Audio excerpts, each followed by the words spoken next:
My husband said I was nothing without his money, so I let the divorce court read every hidden transfer. Richard Collins walked into divorce court that morning, looking like a man who had already won. He wore the dark suit Maggie used to press for him before every important meeting. He sat straight, folded his hands, and gave the judge a small, confident smile. The kind of smile a man gives when he thinks the whole room still belongs to him. Then he started talking about his wife. He said Maggie had never understood money. He said she knew how to spend it, but not how to earn it, protect it, or manage it. He said she was emotional, dependent, confused by numbers, angry because the marriage was ending, and scared because, deep down, she knew she could not stand on her own. Then Richard leaned back in his chair and said the same sentence he had used inside their home for years. She'd be broke without me. Maggie did not answer him. She did not wipe her eyes. She did not reach for a tissue.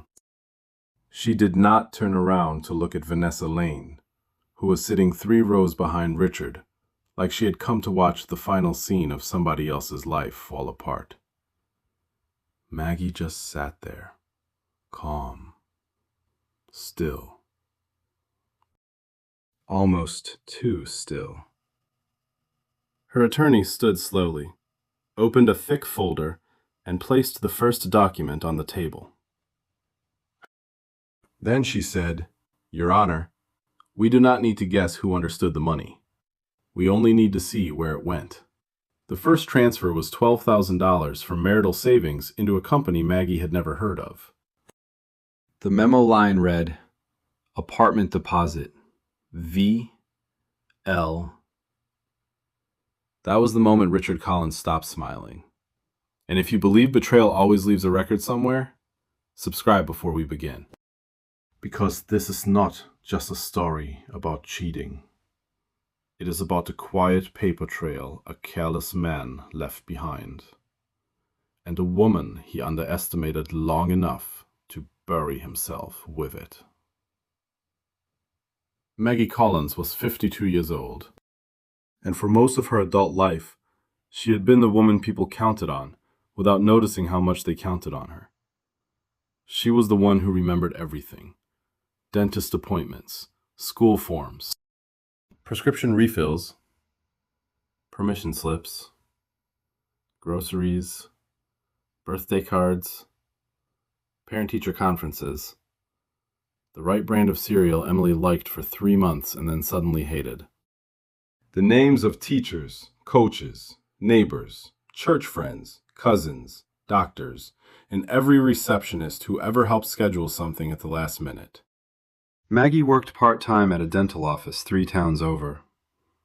It was not glamorous work, but it was steady, honest, and useful. She liked the routine of it. She liked knowing the patients by name. She liked the quiet pride of doing a job well, even if no one outside that small office ever thought much about it. Richard always made her job sound smaller than it was. He did not come right out and insult it at first. That would have been too obvious. Instead, he used a softer kind of dismissal. He would say Maggie's work helped with little extras, while his business carried the real weight. His business was a logistics consulting company. Small at first, then steady, then profitable enough for Richard to start talking about himself differently. He became the kind of man who said cash flow when he meant control, and family security when he meant nobody should question him. For a long time, Maggie believed the best version of him. That is the part people miss when they look back at a broken marriage. They think there must have been a clear line. One day good, the next day cruel.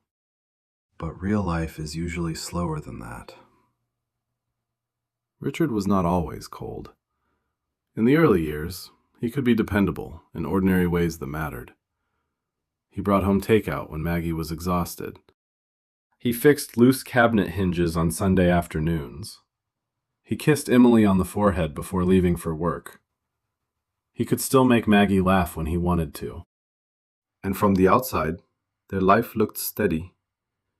They had a house in a quiet suburb, a teenage daughter with good grades, friends from church, summer cookouts in the backyard. Framed family pictures on the refrigerator. Nothing rich enough to impress strangers, but enough for people to say Maggie was lucky. People like saying that about women who are quietly carrying half a life they do not get credit for. Richard owned the business. Maggie managed the life that let him own it. He handled the investments, the retirement accounts, the savings, the taxes, and the home equity line. He said it made sense because numbers were his strength. Maggie did not fight him on it. She never believed marriage should be a competition over who made more money or whose name looked more important on a document. She trusted him. That was not weakness. It was marriage. At least, that was what Maggie thought. But Richard slowly began treating her trust like proof that she was simple. Every time she asked about an account, he gave her that patient smile men use when they want control to sound like kindness. "I handle it," he would say. "That's what I'm good at." For years, Maggie heard partnership in that sentence. Later, she would understand it was a locked door. Richard gave money like it was power. Maggie used money like it was responsibility. He saw numbers as status. She saw them as groceries, mortgage payments, school trips, dental bills, and keeping the lights on without making Emily feel the pressure. The more Richard earned, the more he spoke like a man granting permission instead of sharing a life. By the time Maggie noticed how much had changed, Richard had already learned how easy it was to make control look like care. For years, Maggie told herself he was just proud about money. Maybe a little arrogant, maybe old-fashioned, maybe too used to being the one people praised for providing. But not dangerous, not dishonest, not the kind of man who would build a second life in the shadows while telling his wife the first one was too expensive. Then the little changes started. Richard traveled more often. Dallas one week, Chicago the next, then Atlanta, Nashville, Columbus. Always a client, always a meeting, always something important. And whenever Maggie asked the second question, the answer became too complicated for her to understand. His phone began lying face down on the table. Credit card statements stopped coming in the mail. The bank password changed after what Richard called a security update. When Maggie asked for the new login, he said he would send it later. Later became tomorrow. Tomorrow became a joke. Then the joke became irritation. He told her she was getting anxious again. That was one of Richard's favorite words. Anxious. It was useful. It made every normal question sound like a problem inside Maggie, instead of a problem inside the marriage. One afternoon, Maggie noticed a withdrawal of $4,800 from savings. She waited until Emily was upstairs and asked Richard about it while he stood at the kitchen island, scrolling through his phone like the conversation barely deserved one ear. He said it was a vendor payment. Maggie asked which vendor.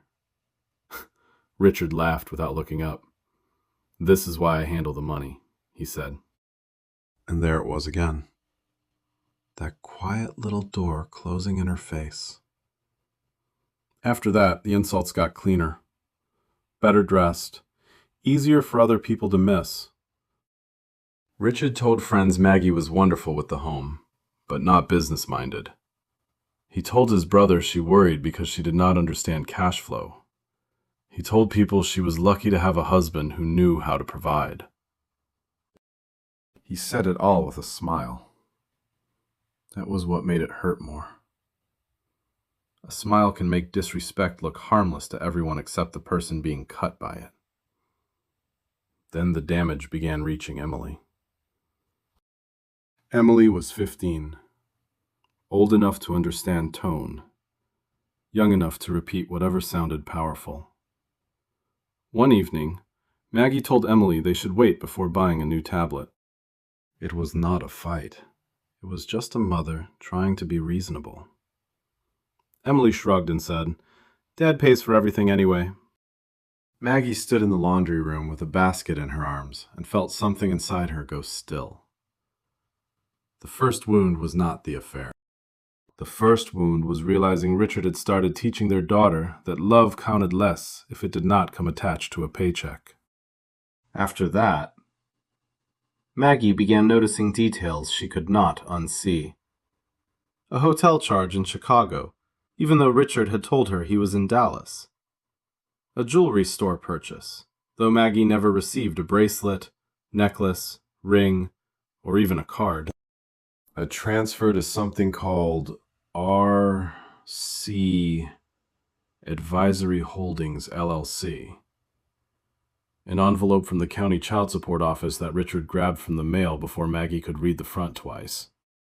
And then there were the initials. V.L. They appeared in places they did not belong, sometimes on a calendar note, sometimes in an email preview. Once on a receipt, folded inside Richard's jacket pocket so neatly that it did not look forgotten. It looked practiced. Every time Maggie asked, Richard made the question smaller than the evidence. She was overthinking. She was insecure. She was too emotional. She was turning normal business into drama because she did not understand the pressure he was under. That was Richard's gift. He could put a receipt in front of Maggie and still make her feel guilty for reading it. Then one night, in the kitchen, she asked him directly why money was leaving their savings faster than he could explain. Richard set his glass down, slowly, like she had finally become too irritating to tolerate. He looked at her with a kind of tired contempt and said, "You'd be broke without me." He did not yell. That would have been easier. If he had shouted, Maggie could have shouted back. If he had thrown something, she could have called it what it was. If he had lost control, maybe the cruelty would have looked like cruelty.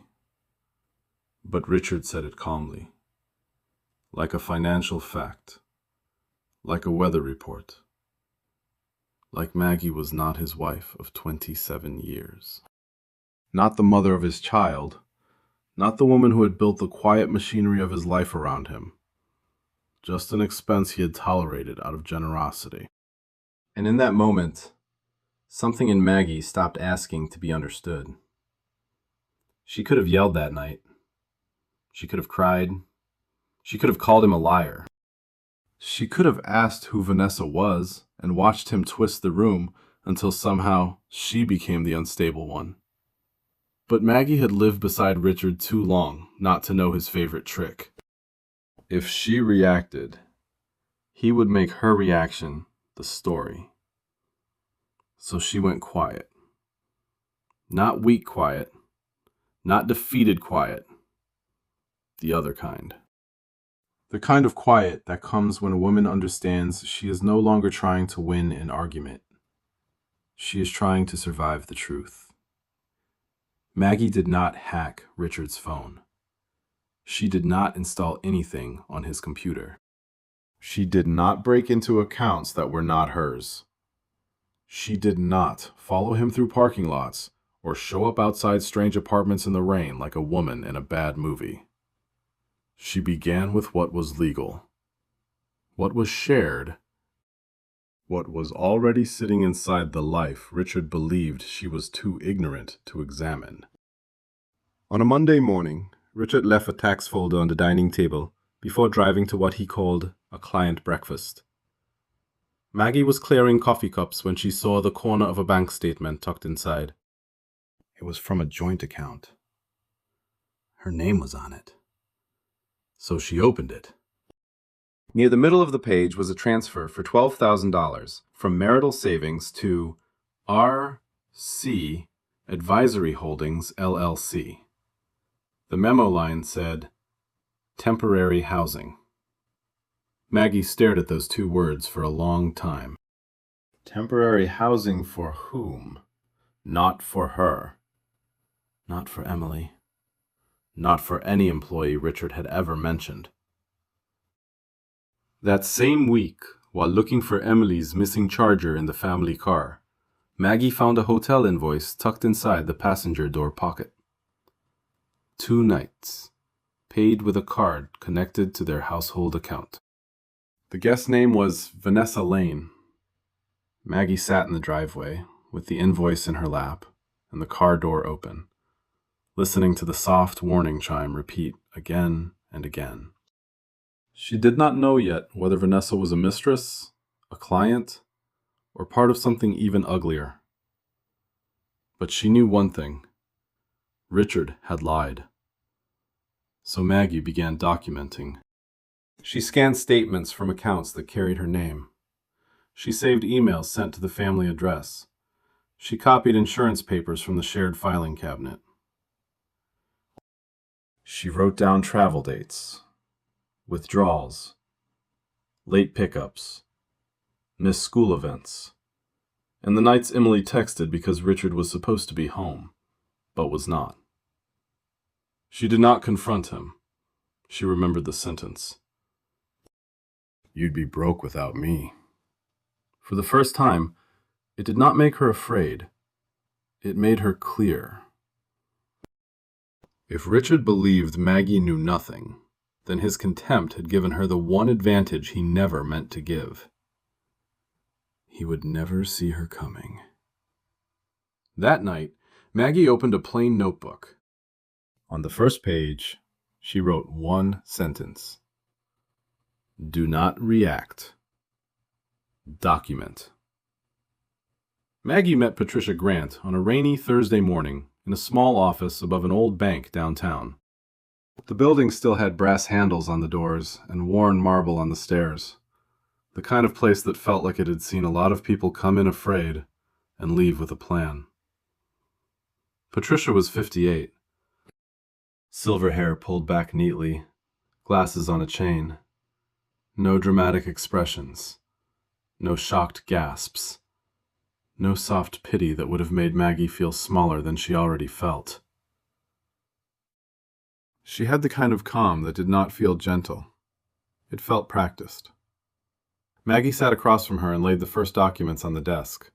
The bank statement, the hotel invoice, the transfer record, the notes she had written by hand, the child support envelope she had only seen for a second before Richard pulled it away from her. Patricia put on her reading glasses and began turning pages. Slowly, carefully, like every line mattered.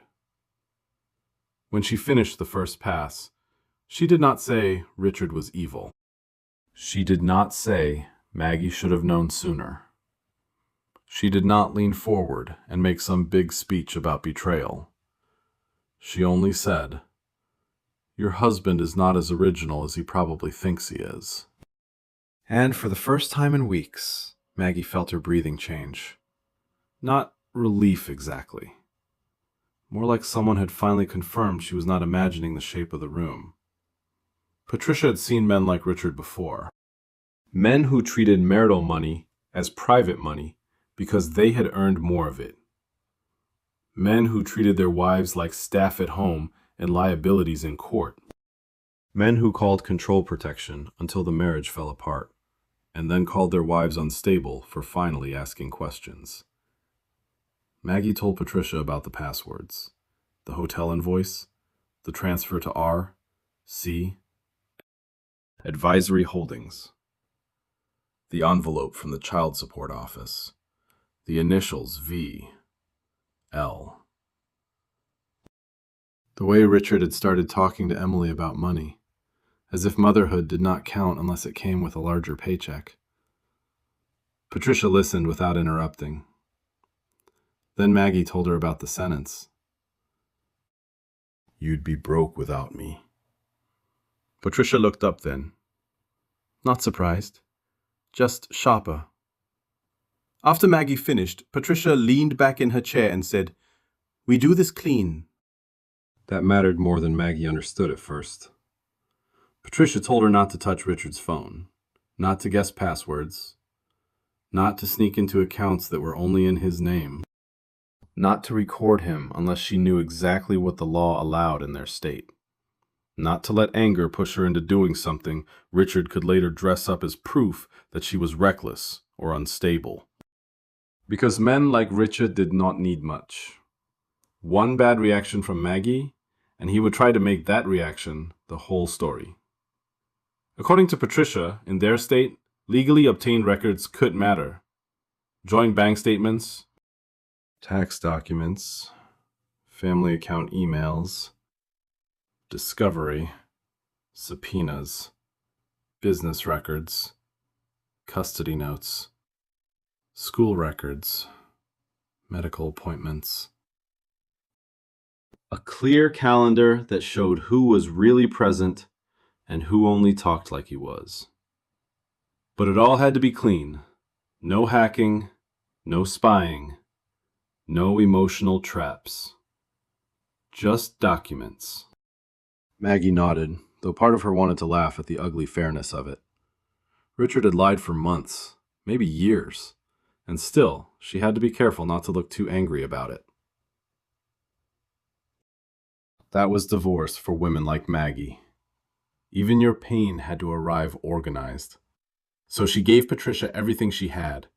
Bank transfers from marital savings, a retirement withdrawal Richard had blamed on market conditions, a home equity line increase Maggie had never truly understood, only been told was necessary for business liquidity, the hotel invoice with Vanessa Lane's name on it, emails from the bank sent to the family address, the memo line that said temporary housing, the child support envelope Richard had tried to hide, and the parenting calendar Maggie had started keeping quietly. The one that marked late pickups, missed appointments, canceled weekends, and nights when Emily texted because her father was not where he had promised to be. Patricia did not call it revenge. She called it a pattern. That word settled over everything differently. A mistake can be explained away. A pattern has roots. Then Patricia hired a forensic accountant. That was when Maggie's marriage stopped looking like a private heartbreak and started looking like a map. A cold one. A financial one. The kind Richard had always assumed only he could read. Through discovery, they found out RC Advisory Holdings was not just some harmless side account tied to Richard's consulting work. It was not a normal business account. It was not just a place where client payments passed through before taxes and payroll. Richard had used it like a shadow room. Money moved into it from his company, then from marital savings, then from the home equity line. Once it passed through the LLC, it came back out in smaller pieces, cleaner pieces, with descriptions that sounded businesslike enough to bore anyone who did not know what to look for. Rent, furniture, utilities, a security deposit, a moving company charge, a recurring payment to an address Maggie had never seen. The apartment was under Vanessa Lane's name. Richard Collins was listed as the guarantor. Maggie read that line twice. Not because she did not understand it, because she understood it too well. He had not only cheated, he had built a second home with money pulled from the first one. There was something different about that kind of betrayal. An affair was already ugly enough, but this had walls. A lease, a couch, light bills, a child's daycare payment, a second life with receipts. And every dollar of it made the life Maggie had protected feel more like something Richard had been quietly draining. Then Patricia found the file that changed the temperature of the case. It was the child support record. At first, Maggie thought she had misunderstood. There had to be another Richard Collins. Another case. Another explanation hiding somewhere between the pages. But there was not. Richard had been paying support for a 2-year-old boy Maggie had never heard of. The file included a DNA result confirming Richard was the father. Maggie sat with that paper in her hands and felt the room get far away. Not because she blamed the child. She did not. That little boy had done nothing wrong. He had not asked to be born into Richard's lies. He was not the betrayal. Richard was. The secrecy was. The money was. The way Richard had sat across from Maggie at dinner and talked about tightening expenses while quietly paying for another household was... Patricia was careful with that document. She made it clear the child would not be used as a weapon. The point was not to shame a child or turn a courtroom into gossip. The point was that Richard had hidden a legal financial obligation while telling Maggie the family had cash flow problems. The point was that he had used marital money while pretending Maggie was the one who did not understand money. The point was that his image was a lie.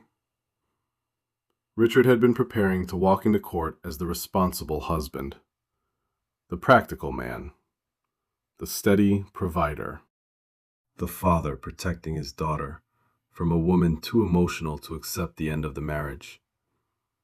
But the records told a different story.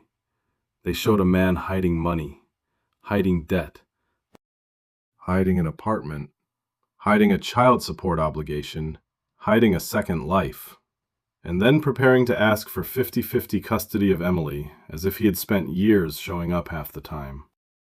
Maggie understood why he wanted custody. It was not because he had suddenly discovered a deep passion for orthodontist appointments, school pickups, essay deadlines, and teenage heartbreak. It was because custody affected money. It affected child support. It affected the way he looked in court. 50-50 sounded fair. It sounded modern. It sounded responsible. But Maggie knew what the calendar said. And the calendar did not care how polished Richard sounded. So she kept writing things down. She did not poison Emily against him. She did not ask her daughter to spy. She did not hand a 15-year-old girl adult pain and call it honesty. Maggie had been hurt badly, but she still knew the difference between protecting a child and using one. She simply documented what had already been happening. The days Richard forgot pickups. The nights he said he had business dinners that matched hotel charges. The appointment he missed because Vanessa had a pediatric visit across town. The weekends he claimed he wanted more time with Emily, then left her alone while he went out. Maggie wrote down the facts. Nothing extra. Nothing dramatic. Just the kind of truth Richard could not smile his way around. At the same time, she began quietly protecting herself. She opened a bank account in her own name. Her dental office paycheck went there. She changed her personal email password. She gathered insurance records, tax returns, school documents, medical forms, old mortgage papers, and every piece of proof that showed she had been the steady parent while Richard played provider in public and disappeared in private. She did not leave the house. She did not throw dishes. She did not call Vanessa. She did not stand in the driveway screaming into the night.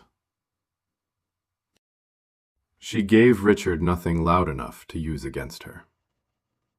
From the outside, Maggie still looked like the same quiet wife she had always been, making dinner, folding laundry, driving Emily to school, answering calls at the dental office, standing in the grocery store comparing prices while Richard told her they needed to cut back. But every day, the folder got thicker. And Richard still believed she knew nothing. That was why he made his worst mistake on their 27th wedding anniversary. For weeks, Maggie lived two lives inside the same house. In the morning, she packed Emily's lunch, helped her find missing homework, answered patient calls at the dental office, bought groceries, and listened while Richard talked about cash flow like the family was one bill away from disaster. At night, after Emily's bedroom door closed and the house settled into that heavy silence only unhappy homes understand, Maggie scanned documents and sent them to Patricia. Richard said they had to tighten spending. That same day, the forensic accountant found $18,500 routed through R.C. Advisory Holdings to cover 6 months of rent on Vanessa Lane's apartment. Richard said the retirement account had dropped because the market was ugly. The records showed a withdrawal dressed up as a business loan. Richard said they might need to pause college savings for Emily. The files showed payments connected to daycare for the child he had with Vanessa. There are moments when betrayal stops feeling like one wound and starts looking like a structure, a system. Something built board by board while you were standing in the same house, cooking dinner, folding towels, and trusting a person who had already left in every way except physically. Maggie reached that point when Patricia sent the supplemental discovery packet. Inside was the lease agreement for apartment 4B. Vanessa Lane was listed as the tenant. Richard Collins was listed as the financial guarantor. The address matched a place Richard had called a client site for nearly a year. Attached to the lease was a transfer record. The memo line read, "For our new start." Maggie sat at the kitchen table when she read those words. The same table where Richard had once helped Emily build a volcano for a school project. The same table where Maggie had paid utility bills, signed permission slips, clipped coupons, wrapped birthday presents, and made grocery lists, while Richard said business was tight. For our new start. 4 words. That was all it took to end the last merciful lie Maggie had been telling herself.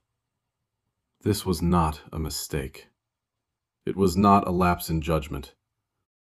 It was not a lonely man losing his way for a few months and then trying to find the road home. Richard had built a second life with money from the first. Their anniversary came 3 nights later. 27 years. That number sat in Maggie's chest all day like a stone. 27 years of dinners, mortgages, school photos, Christmas mornings, doctor visits, arguments, apologies, family vacations, bad haircuts, leaky roofs, and ordinary mornings where nothing seemed important until later. Richard came home late. He carried a cheap bouquet from the grocery store, still wrapped in plastic, with the price sticker badly peeled from one corner. He set it on the counter like he was doing something generous. Then he said, "I know things have been tense." Maggie looked at the flowers. Then she looked at him. Her voice was calm when she asked, "Does Vanessa like the apartment?"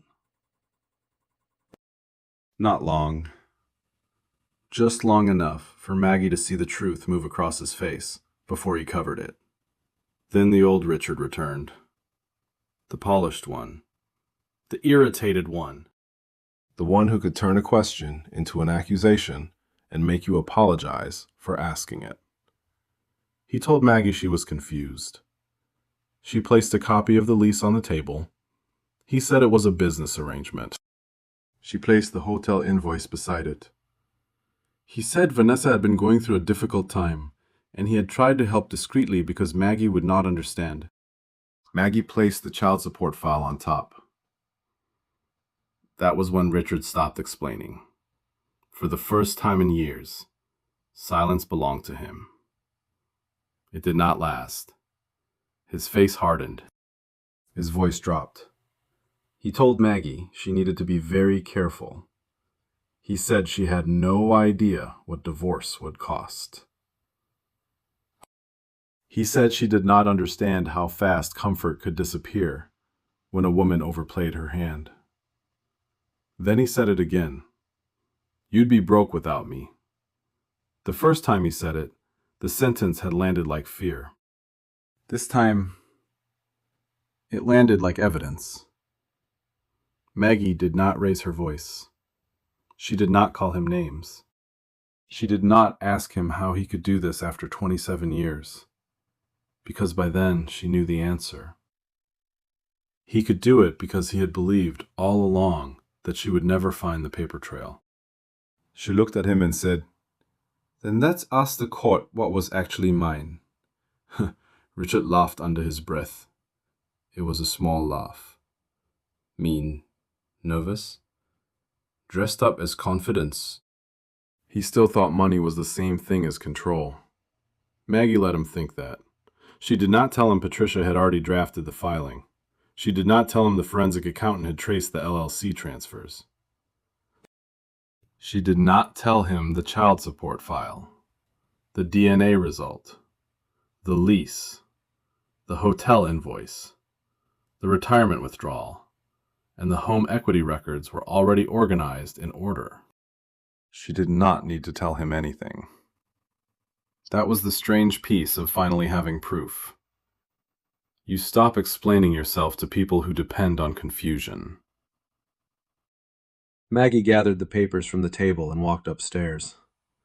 Behind her, Richard stood in the kitchen beside the cheap flowers and the life he thought he still controlled. He believed the divorce would be the place where he proved Maggie was weak.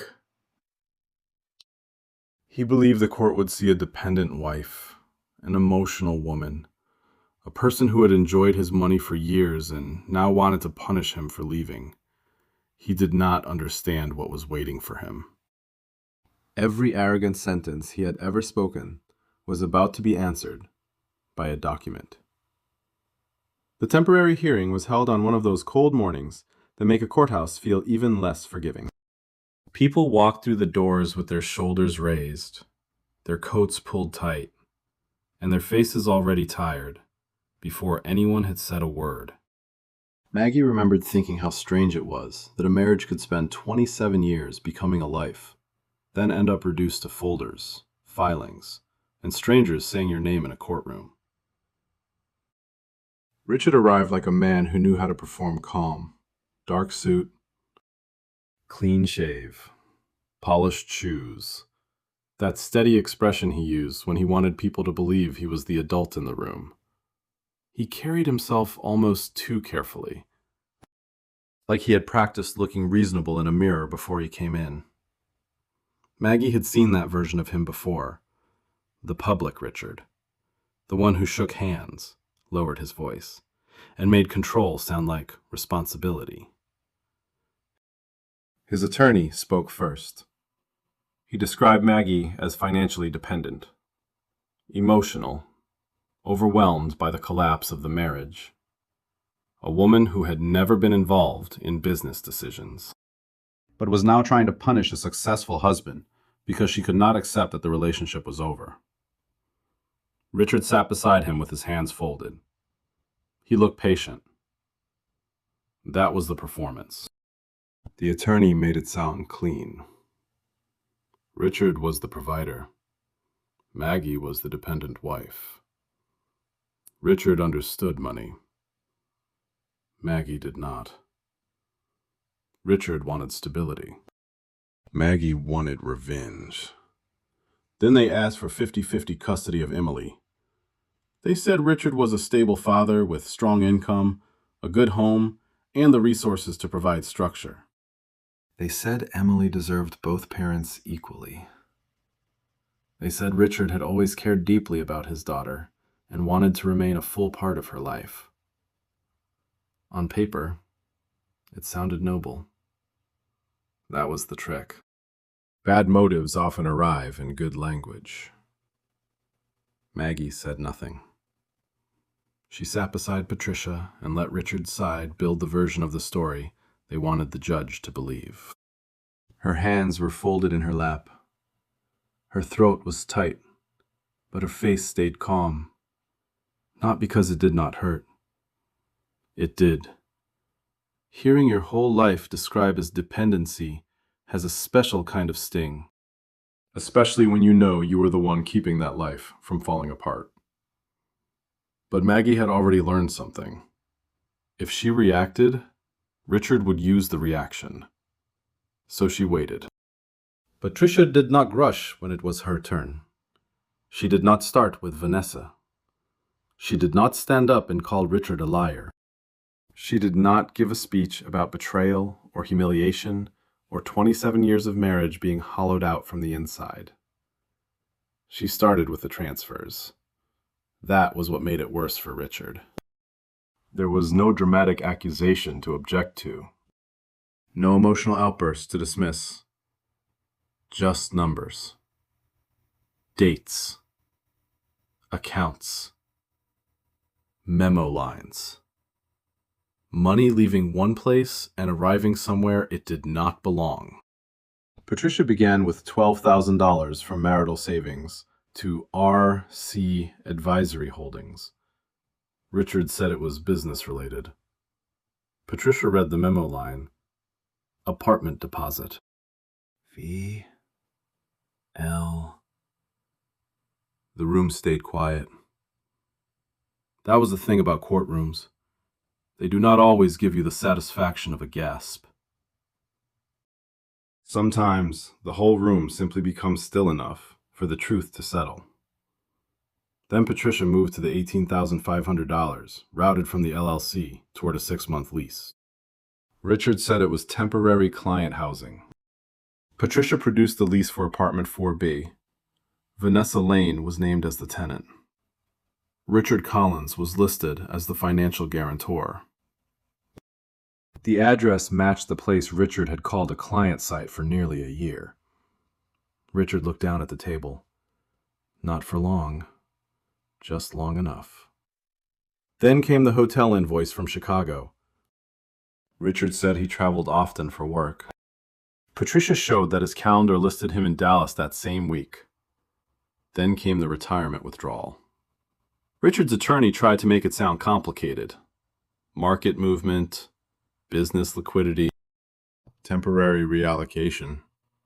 The sort of language people use when the simple truth makes them look bad. Patricia did not argue with the vocabulary. She followed the money.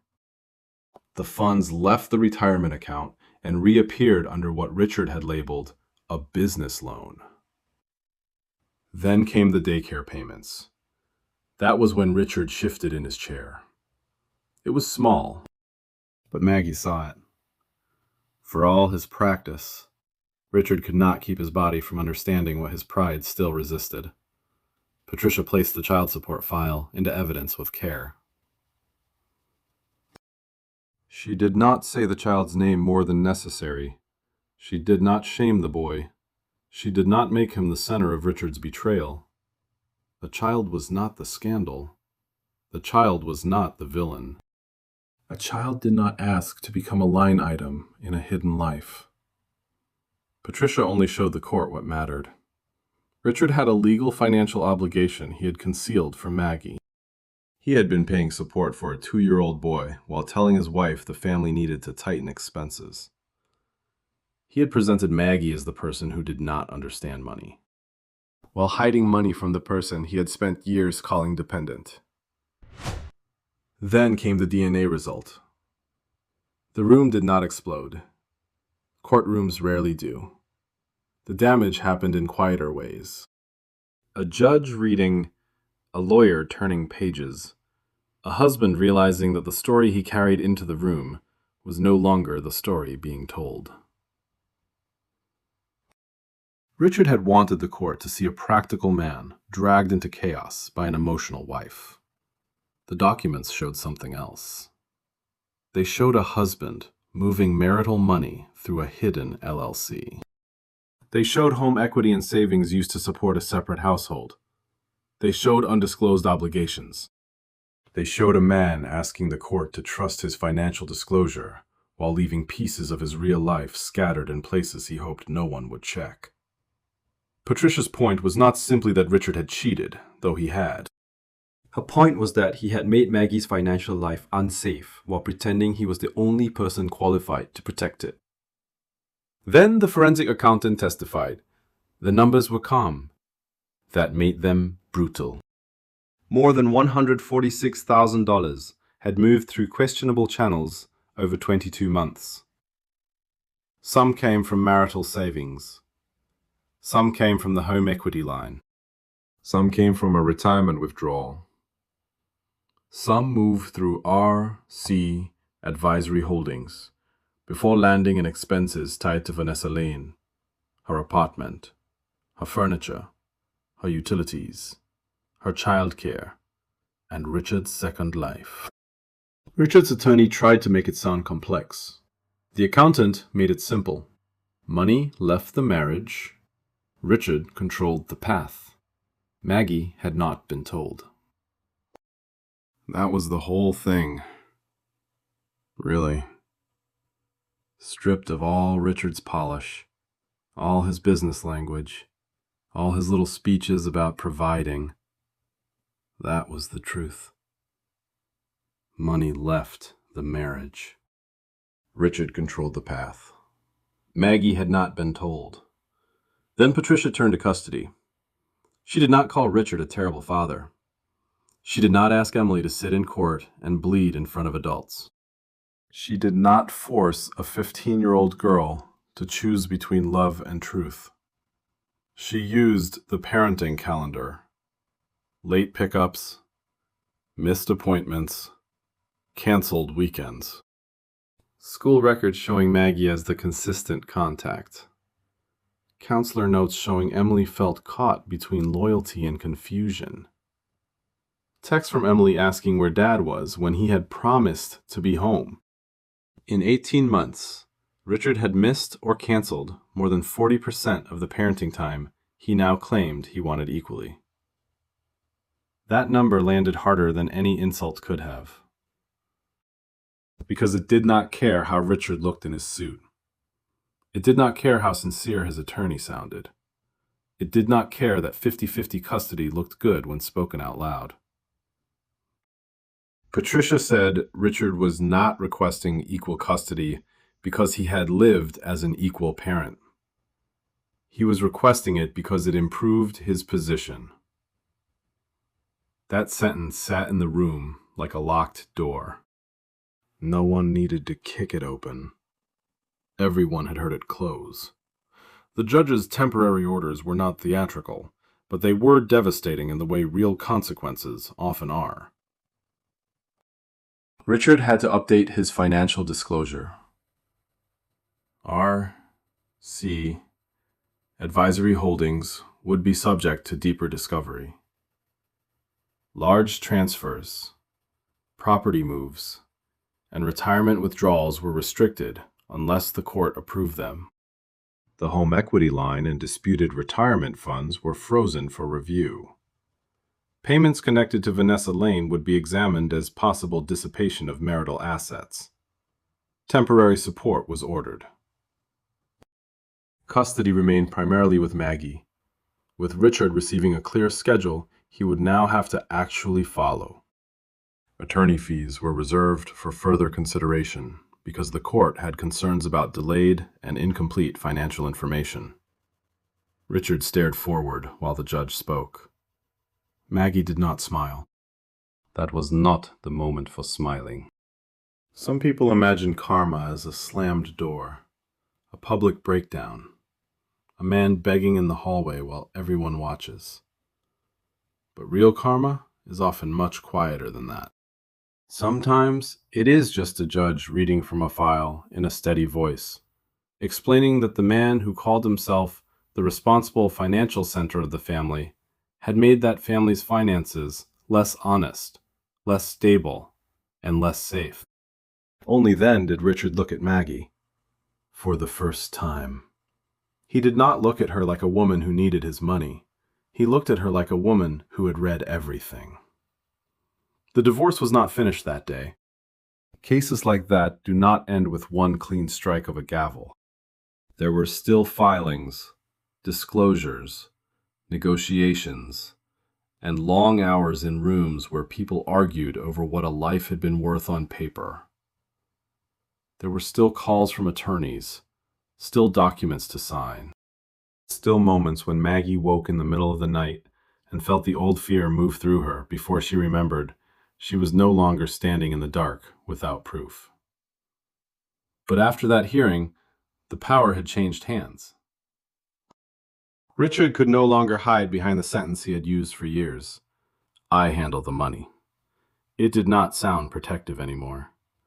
It sounded like what it had always been, a wall. Maggie had Patricia. She had her own bank account. She had a temporary support order. She had a custody schedule Richard could no longer treat like a suggestion. She had the forensic report. And more than anything, she had a calm Richard could not threaten, buy, or explain away. Emily struggled at first. Of course she did. She was 15, and 15 is old enough to understand betrayal, but not old enough to know where to place the weight of it. One day she was angry at Richard. The next day she missed him. Some nights she asked questions Maggie could answer. Some nights she asked questions no mother should have to answer for a father. Maggie never asked her to hate him. She never made Vanessa a dinner table subject. She never turned the child support file into a weapon in front of her daughter. She only told Emily one thing. Adults can make terrible choices. Your job is not to carry them. That was all. And slowly, Emily began to understand something she had not understood before. Her mother had not been weak. She had been trusting. There is a difference. Weakness does not keep a household running for 27 years. Weakness does not document quietly while being insulted in the same kitchen where you still make dinner. Weakness does not walk into court with proof instead of panic. Maggie moved into a smaller townhouse that winter. It did not have the big living room from the old house. It did not have the expensive dining table Richard used to mention whenever guests complimented it. It did not have the polished look of a life built to impress other people. But it had quiet.